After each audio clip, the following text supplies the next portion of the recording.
When it comes to smiling and dialing, the most important part of this puzzle is your data. Right? It doesn't matter how excited you are to pick up the phone or not excited. It doesn't matter if you don't have anybody to call. And here at PhoneBurner, we're all about helping you connect with more people in less time so you can have more quality conversations and close more deals. And this video is part of the LeadStream training module. So hopefully you've been watching all of the other trainings that are part of the LeadStream training module. But this specific video, we're going to be talking about how to get leads, how to get contacts into your PhoneBurner account. There are several ways that you can do this. One way, the most simple way possible, is you can go to your contact manager here in PhoneBurner and you can add a contact. Click on add a contact, enter the first name, last name, email, phone number, all of the details that you have that's specific to that record. Choose the folder you want to put that contact in. For those of you paying attention, the folder is a very important aspect of LeadStream because that's what determines how that lead is distributed to your team. Now, of course, adding a contact manually is tedious. If you've got more than one or two to do, it's not going to be fun, right? So the most common way that people get data into PhoneBurner, not necessarily the simplest, although it is pretty darn simple, but the most common way for people to get data into PhoneBurner is to import. So also from the contact manager, you click on the import button, and from here you can browse your computer or you can drag and drop a CSV or Excel file over here, but you select the file that you want to import. Once you've selected that file, that file will be prepared or brought into the system, and you'll be given the option to map the fields from your file to the fields in PhoneBurner. So, for example, this first column here, we assume is probably column labels like first name, last name, address, city, state, zip, as you see on the screen. And then to the right of that, we give you a preview of the contact information on line 2 or 3 or 4 to allow you to confirm that you're mapping the correct information to the third column, which is the fields in PhoneBurner. So, for example, the first field, I just have it labeled first in my actual Excel or CSV file. It's called first, but based off the preview, I can see that the first record has a value of Janet in there, so that's probably a first name. And PhoneBurner is going to try and map as much of this as possible for you. We want to make this as simple as possible for you, so we try to line up things as much as we can. But you should go through this and review and make sure that everything maps the way you want it to map. Once you've confirmed that it's all mapped appropriately, you'll hit next. And then the next screen here, this is where you choose which folder to put those contacts in. Again, PhoneBurner is a folder-based system. Every contact needs to live in a folder, and LeadStream is based off of those folders, right? So you have a distribution folder. That distribution folder is how you tell PhoneBurner which leads, which contacts should be distributed to your team based off of the LeadStream distribution settings, right? So this is where you choose which folder you're going to put those records in. So for example, if these contacts that I'm importing are going to be part of my Winbacks LeadStream, then I would make sure I import them into the Winbacks Call One folder. And of course, there's some other options here like adding tags or creating a saved search. But one important piece that I highly recommend that you add to every file when you're importing is a source, a lead source. Lead sources are extremely helpful for reporting and tracking return on investment when it comes to your leads. After you've mapped everything the way you want to map it, made all the selections that you want to select here, then you're going to go ahead and go to the next screen, which is going to give you a preview of all of the fields that you've mapped, and then you can import the data.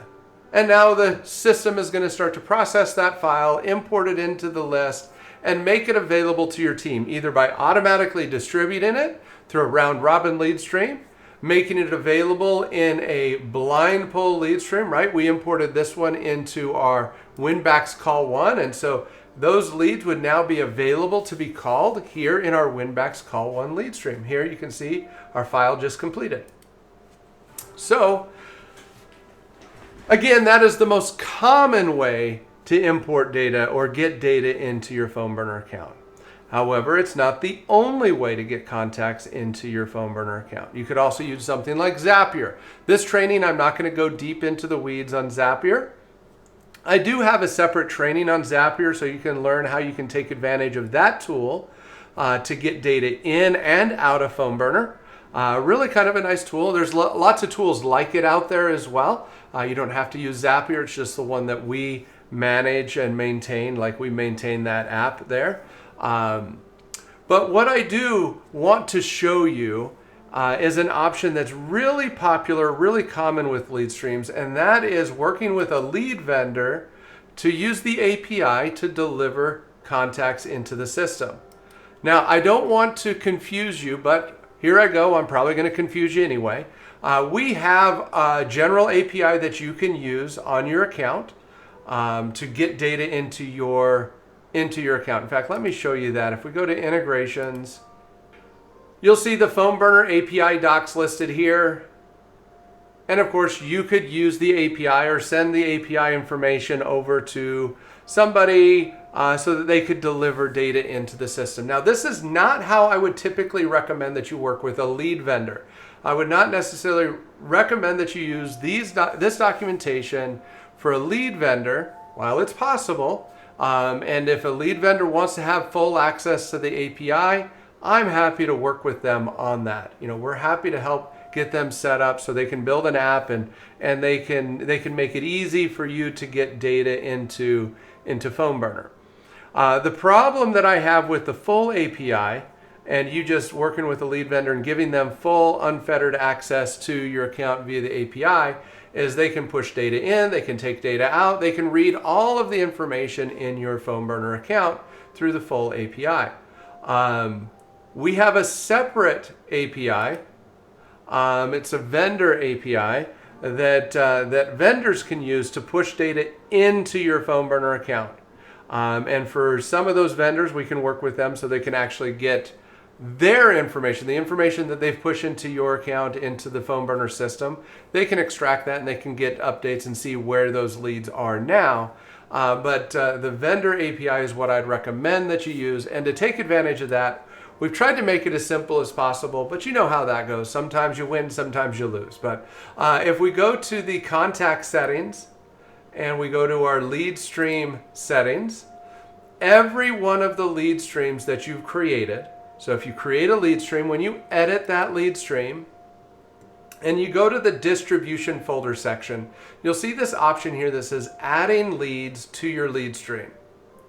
If you click on this, this will give you the vendor API posting instructions.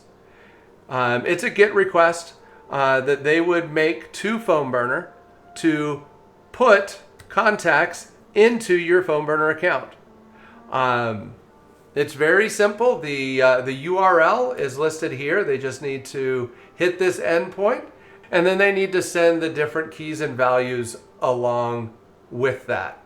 There are a few very important pieces to this. Not everything is required, but there are a few very important ones. So the first one is we need to set up a vendor key with your lead vendor. So if you have a lead vendor that you're working with and they're open to using our API to post data into your PhoneBurner account, they want to put contacts into your PhoneBurner account, we need to get them set up with a vendor key. If they already have a PhoneBurner vendor key, they don't need another one. They just need one vendor key, and they can use that key to push data into any PhoneBurner account.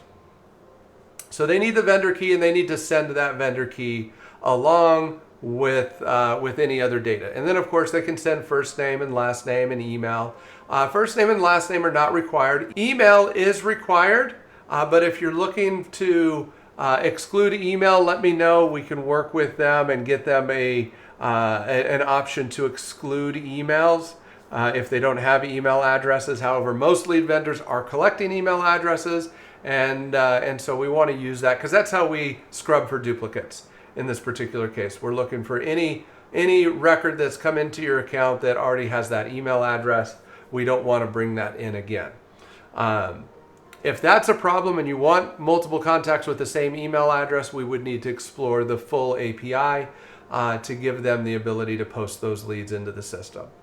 The next thing we need to consider are custom fields.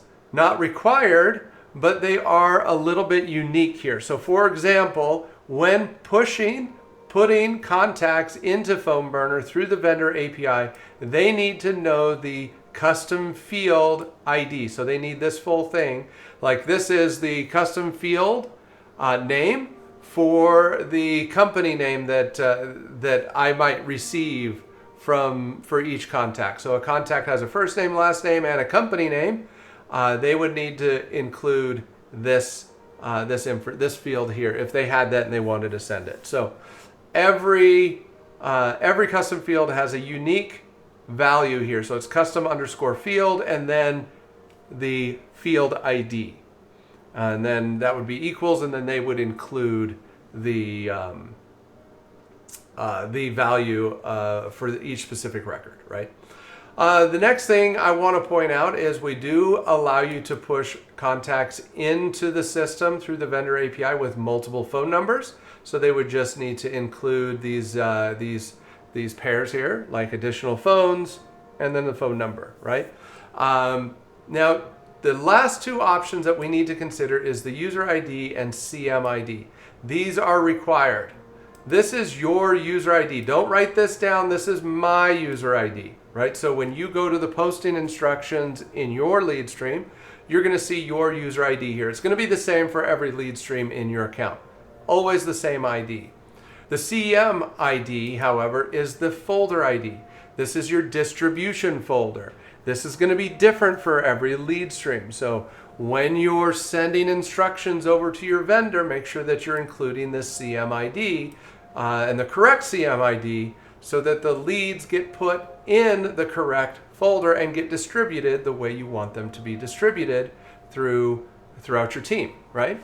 So those are the posting instructions. Again, this is just a simple, basic GET request. I'll give you an example here. Let me jump over to Postman here. So here you can see this is all of the fields. I'm not going to worry about doing any custom fields on this one, but here you can see I've got the vendor key. I've got the contact's first name, contact's last name, right? So I've got all of that information, right? First name, last name. And so the vendor would be merging the real information over here in the value side. So it's keys and values, right? So it's a key and value pair. Email address needs to be unique. And I need my user ID and my CM ID. So I'm going to copy my user ID. I'm going to paste that in here. And my CM ID, so that's the Contact Manager folder ID. Get those added. I've got some phone numbers coming over. So I've got all this information. I want to send this over to PhoneBurner. So as a vendor, right, I'm going to make this request, right? I'm sending this to PhoneBurner.com, vendor API, put blah, blah, blah, blah, blah. And all of the keys and values. So I send that. That's going to successfully create my lead. This is my hot and fresh leads. If I go to contacts and I go to hot and fresh, we'll see there's my new lead. It just got posted to my PhoneBurner account and would now be distributed according to the LeadStream settings. And since this is my hot and fresh LeadStream, it would be the very next phone call in that LeadStream. So if your vendors have any questions, by all means, they can reach out to us. We're happy to help out any way we can. If you need to get a vendor key, I do have a Google form that you can fill out. That'll be in the training module. If you want to click on the link in the training module, you can just fill this out. You need to provide your name, your email, and your PhoneBurner username. We need to be able to reach out to you if we have any questions. And then we need to know a little bit about the vendor. What's the vendor's name? Who's the contact over there that you're working with?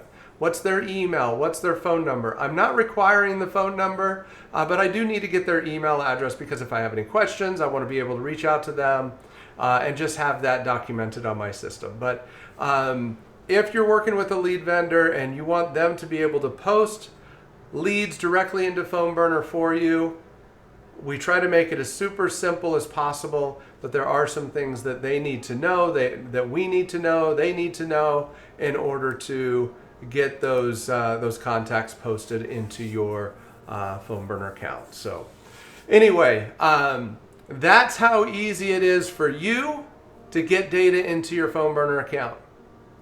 We talked about adding contacts, importing contacts, just touched on the API, the general, the main API. I just touched on that so you know about it, but really the vendor API is what most of you are probably going to use when pushing data into a LeadStream.